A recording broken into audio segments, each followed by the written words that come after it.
बिस्मिल्लाहिर्रहमानिर्रहीम। अस्सलाम वालेकुम रहमतुल्लाहि वबरकातुहू। मनाहिल इस्लामिक अपडेट्स में दिल की गहराइयों से खुश आमदीद। बालों और खुश्की के लिए आजमोदा टोटका हाजिर है।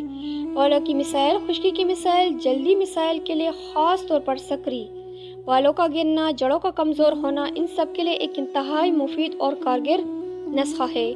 जिन लोगों ने ये पेस्ट इस्तेमाल किया, इनका पुराना सर दर्द ख़त्म हो गया, ऐनक का नंबर बनना ख़त्म हो गया, नज़र तेज़ हो गई, दिमाग की खुश्की ख़त्म हो गई, यादाश्त बेहतर हुई, नींद की कमी ख़त्म हुई, डिप्रेशन, टेंशन तक के लिए ये पेस्ट लाजवाब चीज़ है। नुस्खा: एक देसी अंडा ले ले, इसको तोड़कर एक प्याली में डाले, जितना अंडा हो इतनी मेहंदी सुर्ख देसी पिसी हुई, केमिकल के बगैर हो, इतने ही सरसों का तेल और दही। इन सब को मिलाकर पेस्ट बनाए और उंगलियों से बालों की जड़ों में लगाए और कम से कम 4-5-6 घंटे लगा रहने दें। इसके बाद सर धो ले। चंद हफ्तों के इस्तेमाल से आपको वो रिजल्ट मिलेंगे जो आप यकीन नहीं करेंगे। वीडियो अच्छी लगी तो चैनल को सब्सक्राइब ज़रूर कीजिएगा। शुक्रिया।